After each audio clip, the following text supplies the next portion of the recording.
순종이라는 말을 교회에서 참 많이 하죠. 순종해라, 순종해라. 그래서 그 순종이라는 말이 신앙생활을 참 어렵게 하는 경우가 많이 있습니다. 그래서 오늘은 뭐가 순종인가, 또 뭐에 대한 순종을 우리가 해야 되는가, 또 어떻게 순종해야 되는가, 그 부분을 살펴보도록 하겠습니다. 순종을 하지 않는다라는 말은 순순히 따르지 않는다는 말이에요. 내가 이렇게 해라 그랬는데 그 말을 듣고 네 그러고 가면 순종인데, 왜요? 무엇 때문에요? 왜 제가요? 이렇게 하게 되면 그게 순종치 않는 거죠. 근데 오늘날의 순종은 조금 많이 변질이 됐어요. 우리가 교회에서 순종해라 라고 할 때 그 순종은 보통은 교회의 요구 또는 사역자의 요구를 많이 성도들한테 이야기합니다.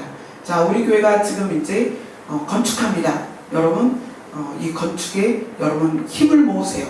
마음을 모으세요. 이게 순종하는 것입니다 라고 이야기를 해요.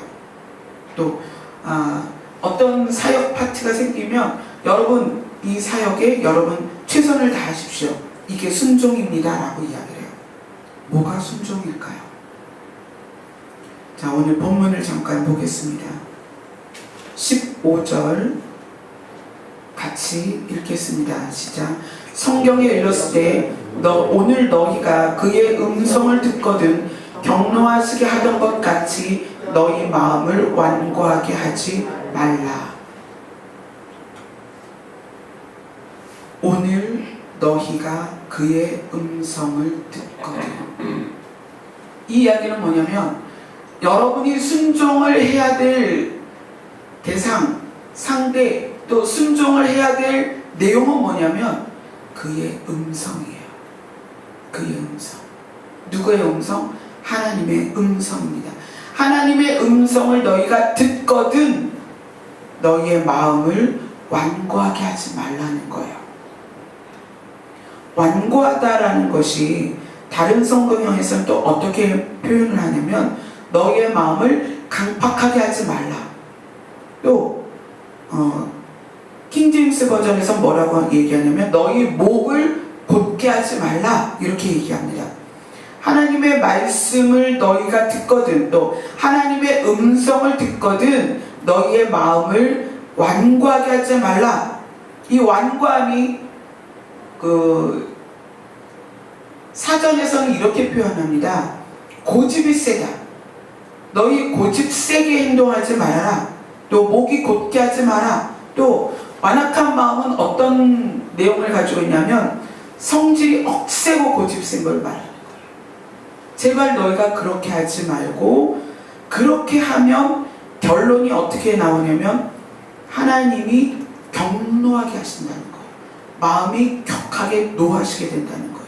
그리고 16절에 보면 경노하게 하시던 자들이 어떻게 되냐면 17절에 광야에서 죽었다라고 이야기를 합니다. 하나님의 말씀을 듣고 그 음성을 순종하지 않았던 자들의 결과가 18절에 그렇게 나옵니다. 그의 안식에 들어오지 못하리라. 자, 안식이라는 걸 한번 살펴볼게요. 여러분은 하루 종일 직장생활 하다가 뭘 상상하냐면 내가 집에 빨리 들어가서 쉬고 싶다. 아주 힘들게 일하시는 분들이 그걸 생각할 거예요. 우리 김정원 집사님도 요즘 굉장히 일이 많다고 그러세요. 너무너무 일이 많아서 나 좀 살려주세요 그런 글을 올렸더라고요. 너무 힘들다고. 그러면 바라는 게 뭐겠어요? 하루 종일 일하고 나서 집에 가서 빨리 씻고 눕고 싶다. 그 눕는다는 게 뭐예요? 쉬고 싶다. 그러면서 하나님의 음성을 순종하는 자들에 대하여, 또 불순종하는 자들에 대하여 18절에 하나님의 안식에 대한 걸 거론하고 있어요. 그 안식이 뭐냐? 히브리서 4장을 한번 보겠습니다.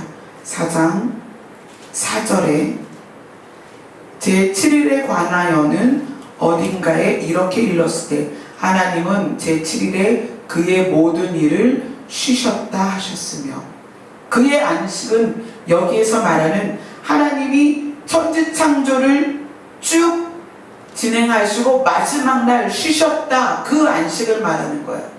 우리는 전부 안식이 필요합니다.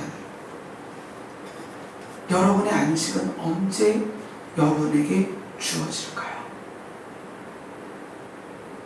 지금 여기에서 이 자리에서 제일 어린 사람은 찬미예요. 찬미고 제일 연세가 많은 분은 우리 나양열 사모님이에요. 자, 20대에서 80을 바라보는 사람까지 여기 안에 골고루 계십니다. 여러분의 진짜 안식은 언제 올까요?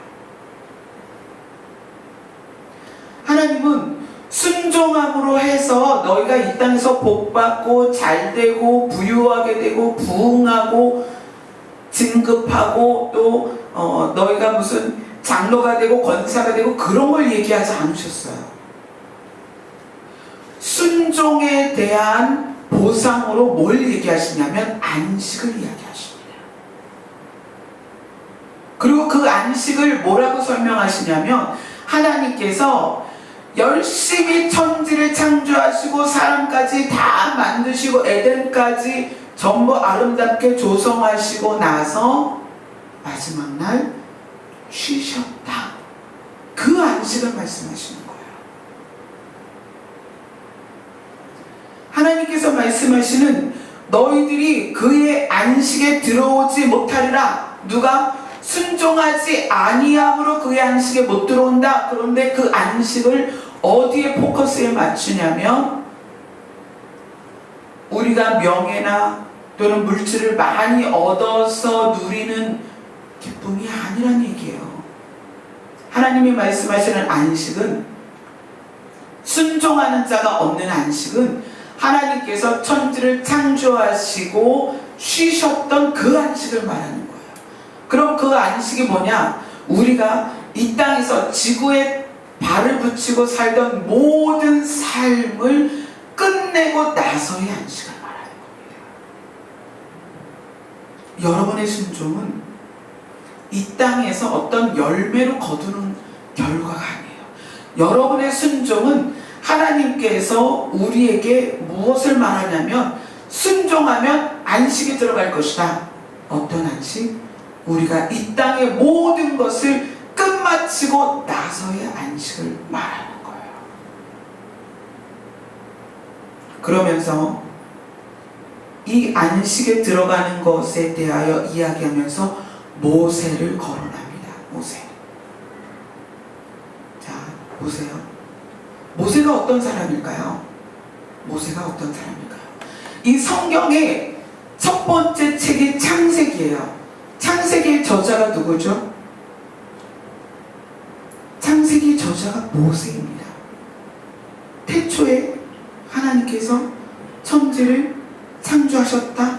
그러면서 그 창조의 모든 역사, 그리고 아브라함과 이삭과 야곱의 모든 내용들을 누가 적었냐면 모세가 적었습니다. 놀랍지 않습니까? 모세는 어디에서 태어났어요? 애굽 땅에서 태어난 사람이에요. 애굽 땅에서 태어나서 그 이스라엘의 초반의 역사를 누리지도 경험하지도 못했던 모세가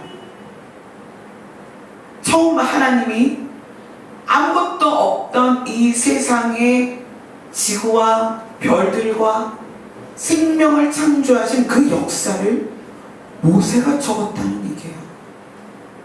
보지도 않았고 경험하지도 않았고 그 현장에 있지 않았던 모세가 그것 어떻게 적었을까요? 아브라함을 본 적도 없고 이삭을 본 적도 없고 야곱을 본 적도 없는 모세가 그걸 어떻게 적었느냐는 거예요. 에덴 동산을 모세가 가봤어요? 아니요. 자, 그 신약 성경을 지은 사람들은 대부분 예수님을 경험한 제자들이거나 또 예수님을 그 빛으로 만난 바울이거나 또 계시를 받은 요한이거나 그렇습니다. 그런데 창세기를 지은 모세를 생각하면 전혀 동떨어져 있는 애굽에서 태어난, 그것도 애굽의 왕이 왕자로 키운 모세가 적었다는 얘기예요. 그것은 모세가 그만큼 깊이 하나님과 깊은 관계가 있었던 사람이라는 거예요. 하나님께서 모세를 얼마나 사랑했냐면 그 모세와는 사람과 사람이 얼굴을 대하듯 마주 대하면서 모든 걸 가르쳤어요. 내가 세상을 어떻게 창조했는지 아니? 처음에는 온 세계가 깜깜하고 아무것도 없었어. 근데 그곳에 내가 명령해서 빛이 생겼다. 이 지구가 이렇게 만들어졌어. 사람을 내가 이렇게 만들었다. 이것이 하나님이 모세를 두고서 섬세하게 가르쳐서 창세기라는 책을 지었다는 얘기입니다. 모세가 그런 사람이에요. 자, 모세가 어떤 사람입니까? 창세기, 출애굽기, 레위기, 민수기, 신명기까지 모세가 지었습니다. 그 안에 뭐가 있어요? 613가지의 율법에 대하여 자세하게 기록이 되어 있습니다. 모세가 머리가 좋아서 그 내용을 다 외워서 지었나요? 모세가 어떤 사람입니까? 하나님께서 광야에서 모세에게 성막을 만들 수 있는 모든 설계도를 모세에게 가르쳐 주셨습니다. 그 알려주신 설계도대로 성막을 지었습니다. 그 내용을 성경에서 읽어보면 정말 복잡해요. 뭐는 무슨 나무로 하고, 뭐는 무슨 쇠로 하고, 뭐는 금으로 하고, 뭐는 은으로 하고, 이 성막의 겉표면은 무엇으로 하고, 줄은 무엇으로 하고, 그것을 다 받아서 그대로 만든 사람이 모세입니다. 또 모세는 어떤 사람입니까? 홍해를 만났을 때에 이스라엘 백성들이 우리는 죽게 되었다. 앞에는 홍해가 있고 뒤에는 애굽의 군대가 있으니 우리는 죽게 되었도다 했을 때에 하나님께서 모세에게 뭐라 그래요? 너의 지팡이를 들어라. 그리고 모세를 통하여 홍해라는 바다가 갈라지게 합니다. 모세가 또 어떤 사람이에요? 전쟁이 있을 때 손을 들고 기도하면 이스라엘이 이겼습니다. 힘이 들어서 손이 떨어지면 이스라엘이 지는 거예요. 그래서 어떻게 해요? 아론과 훌이 전쟁이 끝날 때까지 모세의 양쪽 발을 들고 있습니다. 그래서 이스라엘이 이겼어요. 광야에서 물이 떨어져서 모두가 목이 말라 죽을 것 같을 때에 하나님께서 명령하십니다. 모세야, 반석을 쳐라. 그럼 물이 나올 거야. 모세가 반석을 치면 물이 나옵니다. 모세가 그런 사람이에요. 너무나 대단한 사람이었어요. 그래서 심지어 모세가 얼마나 대단한 사람인지 모세가 죽었을 때에 그 시신을 이스라엘 백성에게 노출시키지 않았습니다. 이스라엘 백성은 모세의 시신을 소유할 수 없었습니다. 왜냐하면 모세가 너무나 대단한 사람이기 때문에 모세의 시신이 이스라엘 백성에게 발견이 되면 그 시체를 가지고 신처럼 숭배할까봐 하나님께서 모세의 시신조차도 치우실 만큼 모세는 대단한 사람이라는 거예요. 그래서 이스라엘 백성이 모세의 말에 다 순종을 했습니다. 이렇게 가자 그러면 가고, 멈춰라 그러면 멈추고, 성막을 짓자 그러면 모든 이스라엘 백성이 자기의 재산을 다 털어서 성막을 짓도록 모세 앞에 가져다 놨습니다. 그런데 결과를 보자는 거예요. 결과를. 그렇게 대단한 모세를 따라 나온 이스라엘 백성들이 전부 어떻게 됐냐는 거예요. 그들이 안식에 들어갔느냐는 거예요. 애굽에서 나온 목적이 뭐예요? 애굽에서 나온 목적은 가나안에 들어가기 위함입니다. 이스라엘 백성이 애굽에서 나와서 가나안에 들어갔나요? 그렇게 대단한 지도자, 그 얼굴의 광채가 얼마나 강한지 이스라엘 백성이 두려워하기 때문에 모세가 수건을 덮었다고 그랬어요. 자기 얼굴의 광채가 너무 강해서 모세 스스로 수건을 자기 얼굴에 덮지 않으면 안 될 만큼 광채가 났다고 했습니다. 그렇게 대단한 모세를 쫓아 나온 이스라엘 백성이 안식에 들어갔냐는 거예요. 애굽에서 나와서 목표로 했던 가나안 땅까지 가는 동안에 모두가 광야에서 죽었습니다. 여호수아와 갈렙이라는 두 사람 말고는 모두 광야에서 죽었습니다. 또 모세라는 지도자를 보자고요.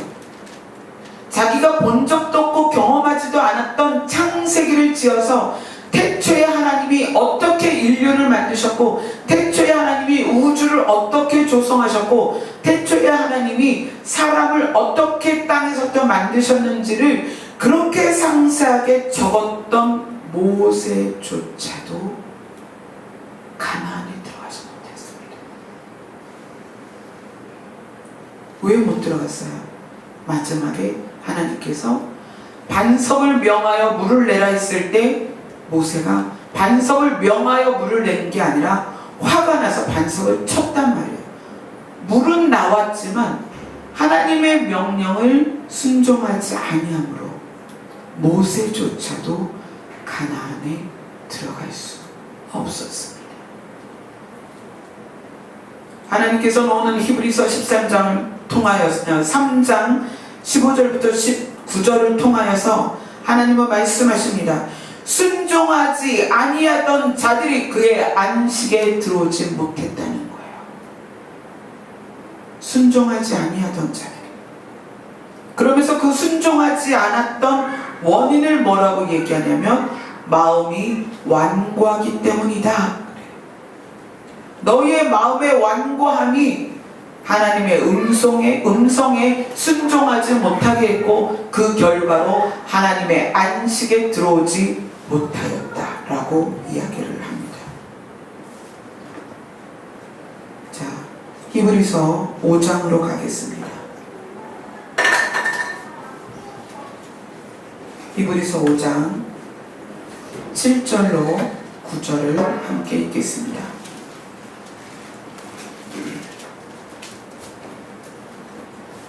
히브리서 5장 7절로 9절입니다. 같이 읽겠습니다. 시작.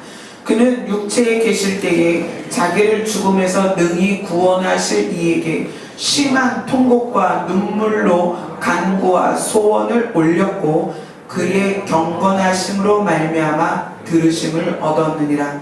그가 아들이시면서도 받으신 고난으로 순종함을 배워서 온전하게 되셨은즉 자기에게 순종하는 모든 자에게 영원한 구원의 근원이 되시고. 예수님이 누구세요? 하나님의 아들이십니다. 자, 모세가 창세기라는 책을 짓고 또 율법을 하나님에게서 받아서 모든 백성에게 이렇게 하면 살고 이렇게 하면 죽는다라는 걸 명백하게 가르쳐 줬습니다. 그러나 이스라엘 백성은 그들의 역사를 통하여 늘 불순종했어요. 늘 하나님을 대적했고 늘 하나님을 떠났고 늘 우상을 만나면 그 우상을 하나님과 겸하여 섬겼습니다. 그랬던 이스라엘 백성에 대하여 하나님은 너무나 마음이 아프셨어요. 도대체 이 백성이 어떻게 해야 순종을 깨달을 것인가? 율법을 통하여 가르친 건 그거예요. 순종하면 너희들이 하나님의 안식에 들어가고 불순종하면 안식에 들어갈 수 없어. 근데 이스라엘 백성이 순종치 않는 거예요.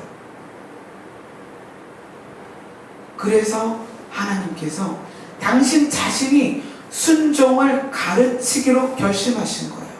그리고 오늘 히브리서 5장에서는 그렇게 말씀하십니다. 그가 아들이시면서도, 누구의 아들이에요? 하나님의 아들이시면서도 받으신 고난으로 순종을 배웠다. 하나님의 아들이 이 땅에 오셔서 십자가에 못 박히시고 채찍에 맞으시고 창에 찔리시고 가시 면류관을 쓰신 이유가 뭐냐? 순종 때문이라는 거예요. 그 순종을 우리에게 가르치기 위해서. 왜 순종을 가르치느냐? 우리를 하나님의 안식에 들어가게 하기 위함이라는 거예요. 지금 때가 어느 때입니까? 어제가 정말 우리 역사에 참 중요한 날이에요. 어제가 무슨 날이냐면 시청에서 동성애자 퀴어 축제가 있었던 날입니다. 그래서 그 드론으로 항공 촬영을 한 거 보니까 그 시청을 딱 반으로 해서 한쪽은 동성애자의 축제가 있었고 한쪽은 동성애자 아웃을, 또 축제를 반대하는 그런 양쪽의 모습을 공중에서 드론으로 찍어서 공중파에서 보여주더라고요. 지금이 그런 때입니다. 동성애라는 것이 며칠 전에 제가 찬미하고 어느 식당에 가서 식사를 하고 있었어요. 밥을 먹고 있는데 제 옆으로 한 여자분이 지나가는데 임산부였어요. 이제 만삭인 것 같아요. 아마 아기 낳기 전에 우리 먹고 순풍 아기 낳자고 그 식당에 오신 것 같아요. 만삭의 임산부가 제 옆을 딱 지나가는데 제 마음으로 성령께서 한 말씀을 탁 하셨어요. 이제 저렇게 임신한 임산부를 너희가 보기 어려울 것이다. 그 말씀이요. 임산부가 지나가는 걸 제 눈으로 봤는데 그 말씀을 딱 주시니까 얼마나 충격적이었는지 몰라요. 너는 이제 저런 임산부를 보기 힘들 것이다. 자, 왜 그럴까요? 왜 임산부를 보기 힘들까요? 자, 보세요. 하나는 제가 결혼할 당시니까 지금으로부터 24, 5년 전이잖아요. 24, 5년 전인데 제가 그때 그 전에 6, 7년 전인가 봐요. 약국에서 아르바이트를 했어요. 약국에서 한 3년을 아르바이트를 하면서 일을 했는데 그때 약국 문을 이제 셔터를 제가 오픈을 했어요. 아침 일찍 7시 반이면 약국 오픈을 하고 그 다음에 4시, 5시까지 근무하고 야간으로 이제 신학대를 갈 때였어요. 오픈을 하려고 이제 셔터를 탁 올리는데 거기에 노란 지갑이 하나가 있더라고요. 그래서 그 지갑을 들고 이제 약국에 들어가서 그 지갑 안을 보니까 그 주소하고 뭐 이제 주민증이 있어요. 그래서 그 주소를 보니까 약국 바로 근처더라고요. 그래서 이제 쉬는 시간에 제가 그곳을 찾아가서 그 주인을 찾아줬어요. 보니까 약국 가장 가까이에 있는 화장품 가게 주인 아주머니의 지갑인 거예요. 그래서 그걸 지갑을 갖다 줬더니 너무 고마워하는 거예요. 그 안에 이제 신분증, 카드, 현찰 다 있잖아요. 근데 이제 그분이랑 이제 그 지갑 때문에 친해졌어요. 그래서 가끔 만나서 차도 마시고 이야기를 했는데 결혼한 지 14, 5년 됐는데 불임인 거예요. 그러니까 남편도 이상이 없고 자기도 이상이 없다고 하는데 불임인 거예요. 그래서 그 불임이 너무 괴로워서 그 인공수정을 하는데도 계속 실패를 하는 거예요. 근데 인공수정하는 과정이 굉장히 힘들거든요. 그 인공수정을 하기 위해서 남편이나 아내나 해야 될 게 굉장히 많아요. 너무너무 힘들게 14, 15년간을 임신을 하기 위해서 노력하다 보니까 나중에는요, 지나가는 아기만 보면 훔치고 싶더래요. 막 유모차에 있는 아기만 보면 들고 도망가고 싶더라는 거예요. 그렇게 그 임신을 못하는 사람에게는 임신이 소원인데, 지금 이제 벌써 거의 30년 가까이 지난 지금 불임이 훨씬 더 많아졌어요. 그거 왜냐하면 이제 환경적인 요인이겠죠. 우리가 전자파에 노출도 많이 되고, 또 음식물이라든가 또 그 공기라든가 이런 것 때문에 오염이 돼서 자연 불임이 너무 많습니다. 또 하나는 뭐냐면 기형이 굉장히 많습니다. 저희 지금 기도 부탁을 받은 내용 중에도 다운 증후군 때문에 기도해달라는 기도 제목이 있었거든요. 출산을 했는데 선천성 신장기형의 다운 증후군이에요. 그러니까 이걸 검사를 해서 정상이라는 검사 결과를 받았음에도 불구하고 출산을 했는데 그런 경우였던 거죠.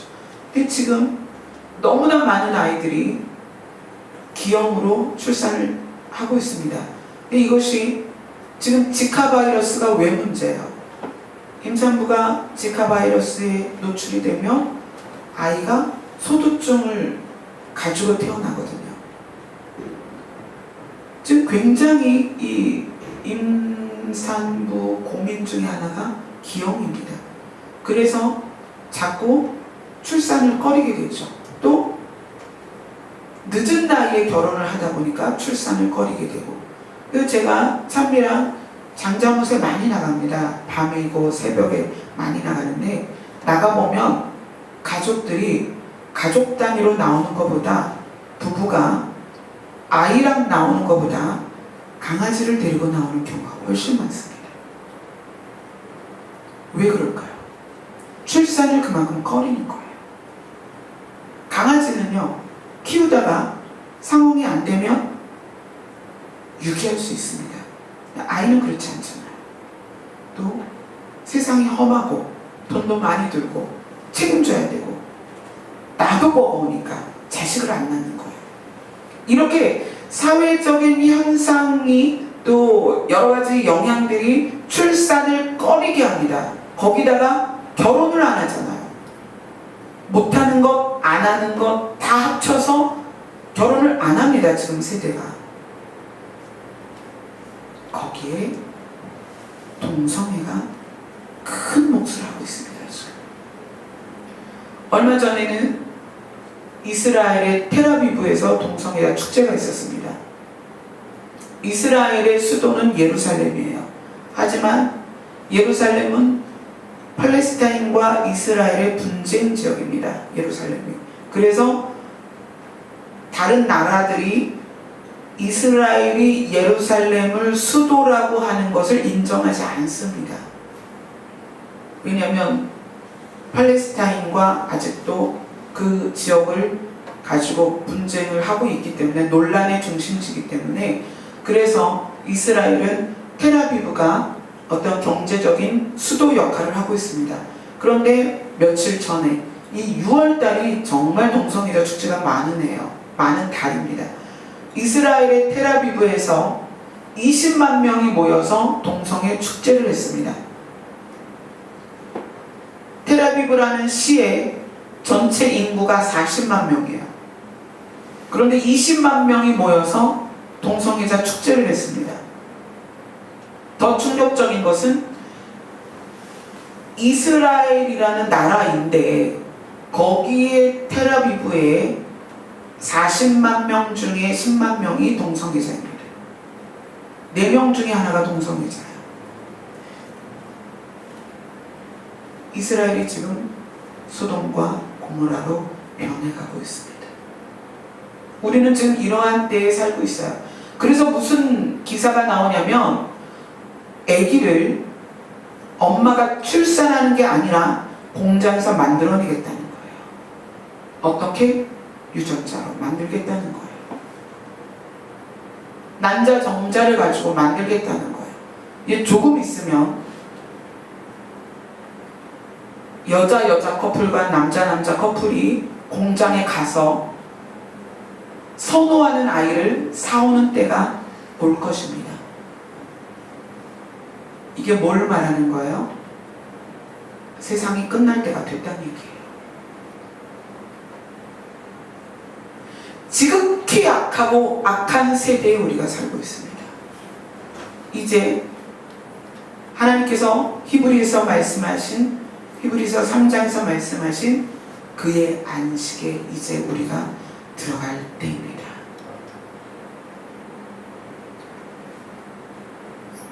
제가 새하늘과 새 땅, 새 예루살렘의 그 12문에 대해서 말씀을 드렸습니다. 12문은 진주로 되어 있고 그 성곽은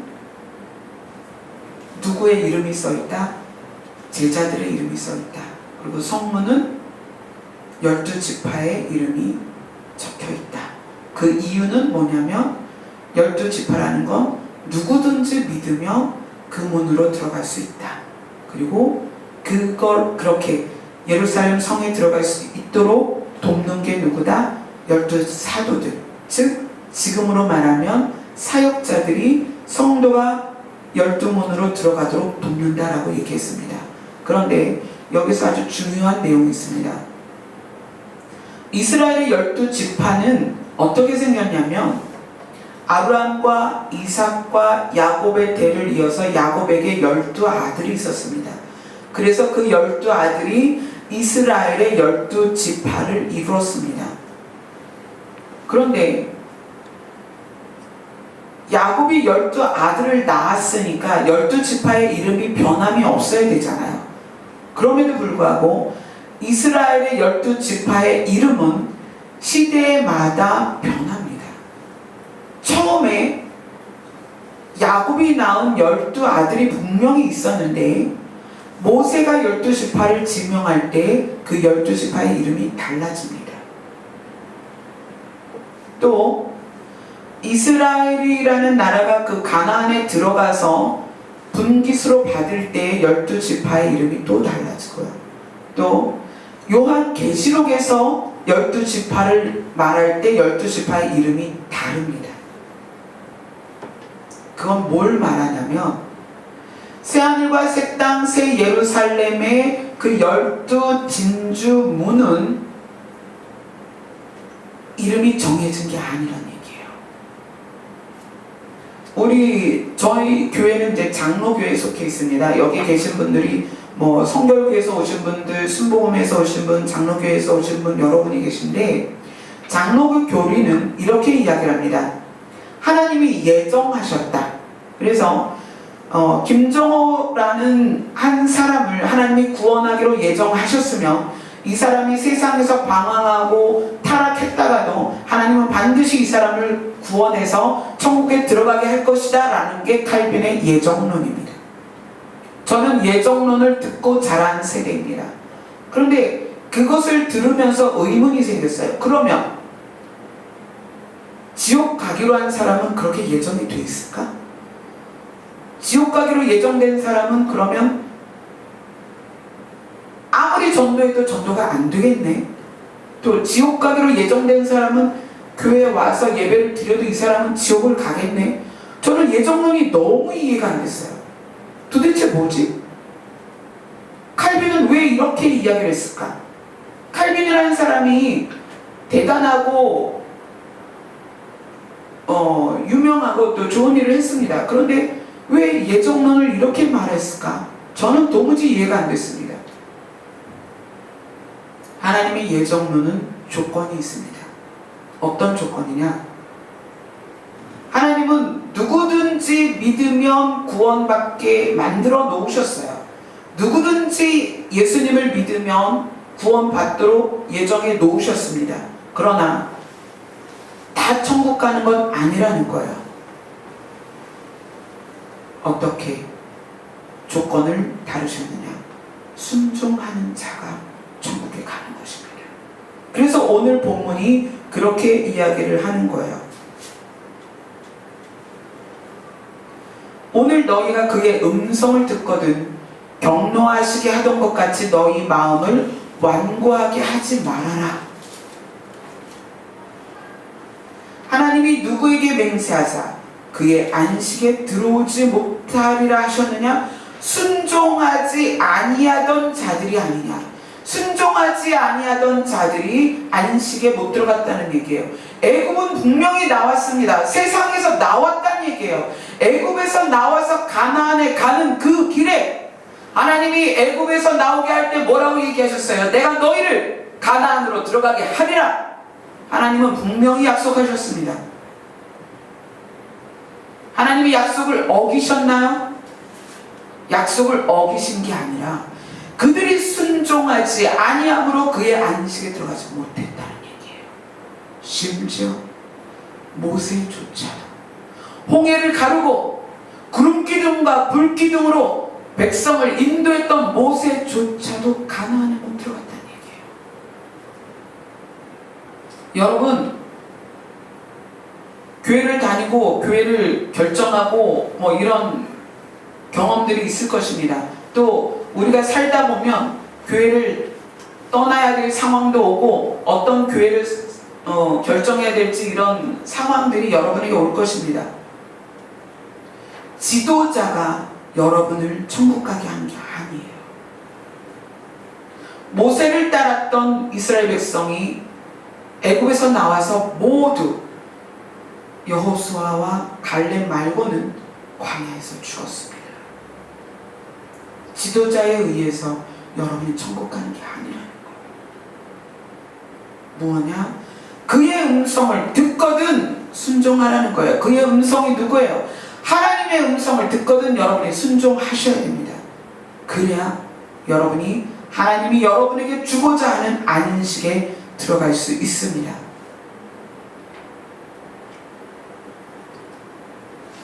하나님은 삼손에 대해서 예정한 게 있으셨어요.